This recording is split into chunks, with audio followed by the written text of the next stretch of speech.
মুসলমান ধর্মে এই মাহে রমজান সকলের একটি কাঙ্ক্ষিত মাস। সেই মাসে আমাদের সেহরি, ইফতার, তারাবি নামাজ সহ আমাদের রাত্রের অনেকগুলি ইবাদত থাকে। সনাতন ধর্মের মানুষেরও এই দুর্গা পূজার প্রাক্কালে তাদেরও মাগরিবের নামাজের শুরু থেকে তাদের একবারে ভোর রাত পর্যন্ত অনেকগুলি তাদের পূজার সাথে রিলেটেড অনেক ধর্মীয় কর্মকাণ্ড থাকে। সেখানে পূজার প্রয়োজনেই তাদেরকে বাদ্যযন্ত্র সহ অন্যান্য কাজ তাদের করতে হয়। সেই কাজগুলি যেন নিরাপদে নির্বিঘ্নে সকল ধর্মের মানুষ করতে পারে।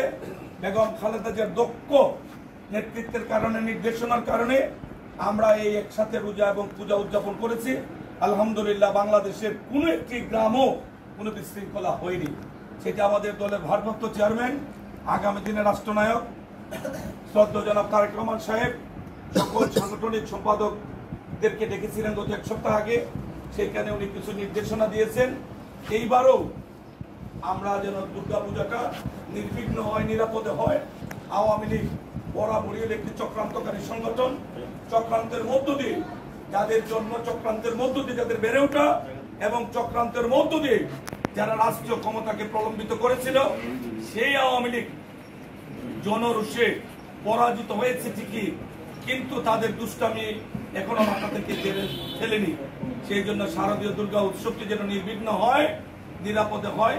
দলের বেশ কিছু ডিস্ট্রাকশন এখানে আছে, যেহেতু এখানে আমাদের আন্তর্জাতিক সম্পাদক, আমাদের অহংকার, হবিগঞ্জের কৃতি সন্তান ভাই একজন গেলে আসবেন, হবিগঞ্জের অহংকার আহমদ আলী মুকিব ভাই এই পূজার বিষয়টি উনি নিজেও অনুধাবন করেছেন। আজকে উনার নিজের গুম থানা, গুম উপজেলা, সেইটাতে একটি প্রোগ্রাম ছিল।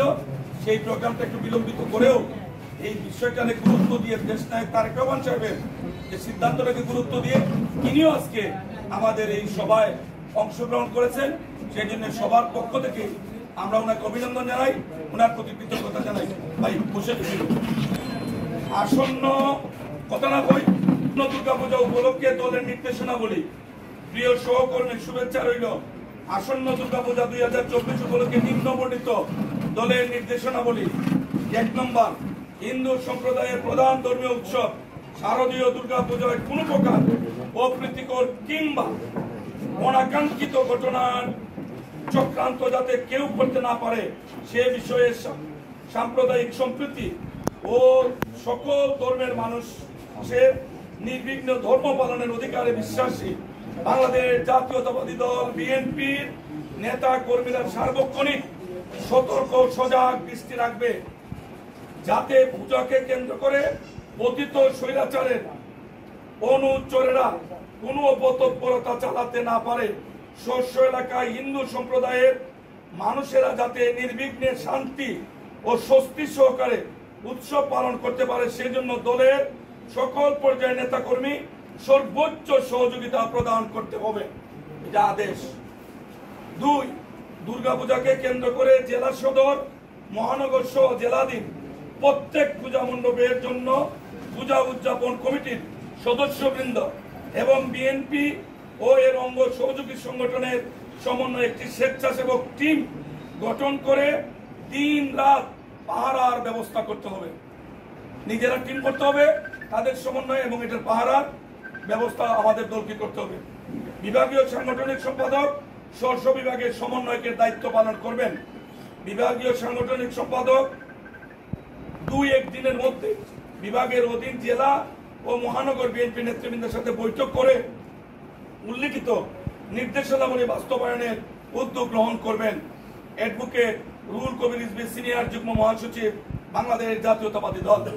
মোটা দাগে 2টা জিনিস, একটা হচ্ছে এমনি পূজাকে নির্বিঘ্ন করার জন্য একটি বার্তা, আরেকটি হচ্ছে যারা পূজা উদযাপন করবেন উনাদের সাথে সমন্বয় করে আমাদের সকল অঙ্গ সহযোগী সংগঠনকে সঙ্গে নিয়ে দিন এবং রাতে যাতে কোনো ধরনের দুর্ঘটনা আওয়ামী লীগ ঘটাতে না পারে, কোনো ধরনের বিশৃঙ্খলা সৃষ্টির চেষ্টা না করতে পারে, সেই জন্য আমাদেরকে স্বেচ্ছাসেবক কমিটি করতে হবে। এখানে বিএনপির প্রত্যেকটা ইউনিট, 15টা ইউনিট এখানে ইতিমধ্যে উপস্থিত হয়েছেন। অঙ্গ সংগঠন, ছাত্রদল, যুবদল, স্বেচ্ছাসেবক দল, তাদের কেন্দ্রীয় প্রতিনিধিরা জেলায় কাজ করতেছেন। তার প্রতিনিধিরা এখানে আছেন, অঙ্গ সংগঠনের বাকি সব কয়টা অঙ্গ সংগঠন এখানে উপস্থিত আছেন। আপনারা এই বিষয়টি অনুধাবন করে আপনাদের মুখে নিজেদের পরিচয় দিয়ে বক্তব্য রাখবেন এই আশা ব্যক্ত করছি।